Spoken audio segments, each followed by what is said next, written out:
else?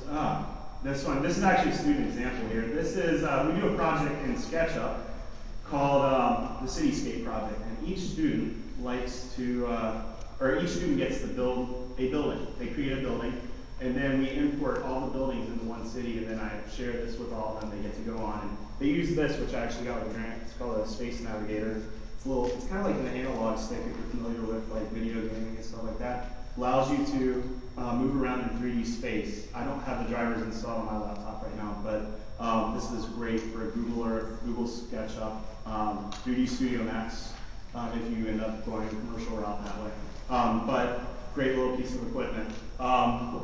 It's like playing a video game almost, but of course that taps into the kids' curiosity.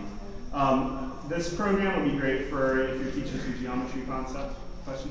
I've used SketchUp before, and you said that you can pull all the different images into one picture, so I can have like 25 different saved buildings and just put them where I want. I haven't gotten that far yet. Yeah, there's you can actually copy and paste just like you do in other programs. That you can I can select if I wanted this building here, I can select it using little arrows here, and I can have another SketchUp window open and go edit, copy, and then paste them together. I'm not going to do that right now because it probably won't be slow with everything. But the other thing you can do is you can do this little thing where you have different camera angles, and you can turn this into a flyby animation. So if I go into play here, you can see all these different angles, and then I can actually export this as an AVI file. So it turns into a video file, take that video file, and I can actually even change the scene angles. I can have two of them right next to each other for every one of these scenes. Bring that into my 3D movie making program, and we can make a 3D movie. So it's actually something my advanced kids are going to do in a few weeks, but it's an idea I had epiphany about a while back. Fun program. So that is Cityscape, or that's SketchUp. That's our Cityscape project. Love that one. All right, Scrolls Water Reflections. I told you about Terragen. My students do a project where they create a world in Terragen.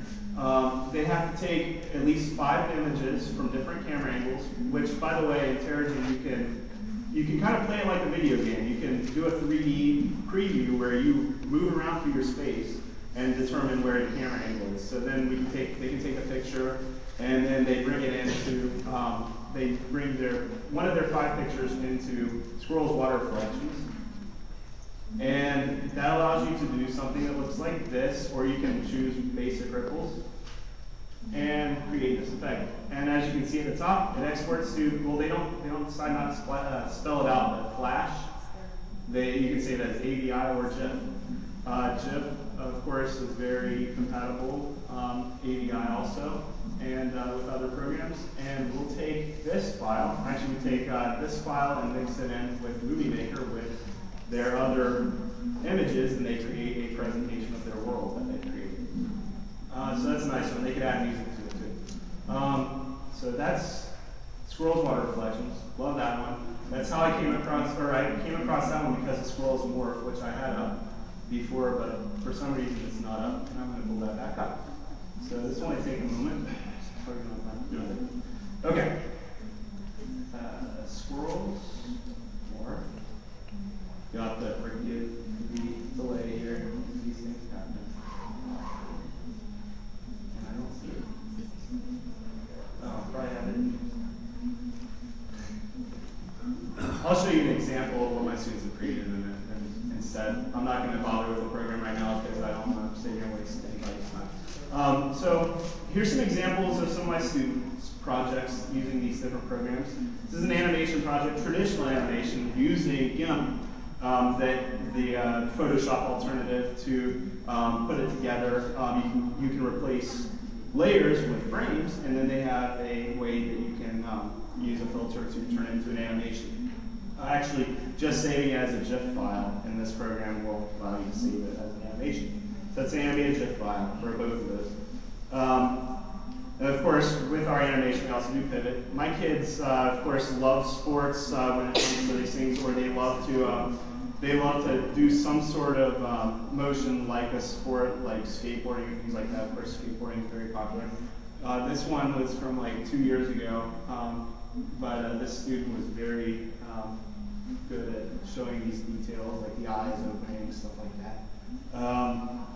And then this one's kind of fun. They have some pre-made stick figures, and these are actually some examples of the pre-made ones. You can bring in backgrounds, and so, yeah. My kids like tragedy too, so sometimes I have to give them a little disclaimer, like make them school appropriate. Don't kill your stick figures. So that's pivot. Here's another pivot. Of course, kids love video games, so they like to make animations that look like video games. So this was a kind of a fun one here. These are just couple examples. I love the range of, of course they have I love, this is an innovation of the project I've done with my advanced class. It turns into a problem solving kind of activity where I tell them, okay, you're going to create a pivot that takes place on several screens. You're going to work as a group. You're going to have to take into account everything from timing to the speed, the rate that your frames are moving. And you're going to have to think about the space where they're going to end up on each screen. So they'll have 4 screens, and they'll simultaneously be like 3, 2, 1, and they'll press play, and they'll create their pivots that way. So this is what I do in my advanced class to build off of their prior knowledge. Question? You can also save these individually and pull them into Movie Maker. Yes, you can save them as GIF files, and the newer version I think you can save as AVI. Pivot 3, can't you save as AVI?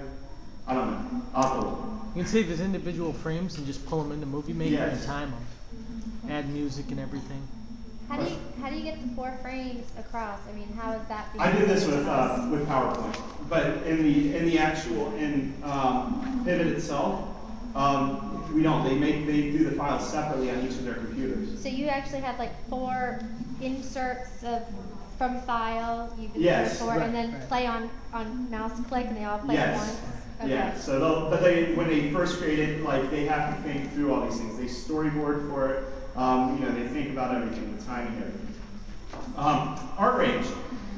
This one is one of my students wanted to do a self-portrait. We do a digital illustration project where we use Wacom graph wires. Another thing I got with a grant, these are actually tablets, so you can draw on the computer. Work great with art range, and she used the tracing paper function and did a self-portrait. We do a project or a contest called Doodle for Google. Some of you guys might have heard of. This is one that they do every year. Google does. We use GIMP to create these. My students created a doodle based on the Google logo, and they have that contest to look forward to every spring. We're actually going to do that one again this year. We also do a logo project. They create an imaginary product of some sort, and then they use GIMP to create a logo for their product. And some of them might create it in the sense that it would actually be printed on their product, like a chocolate bar. So if you can imagine this being a wrapper on a chocolate bar. So that's another project we do with GIMP. You can kind of see some of the results you can achieve with that program. And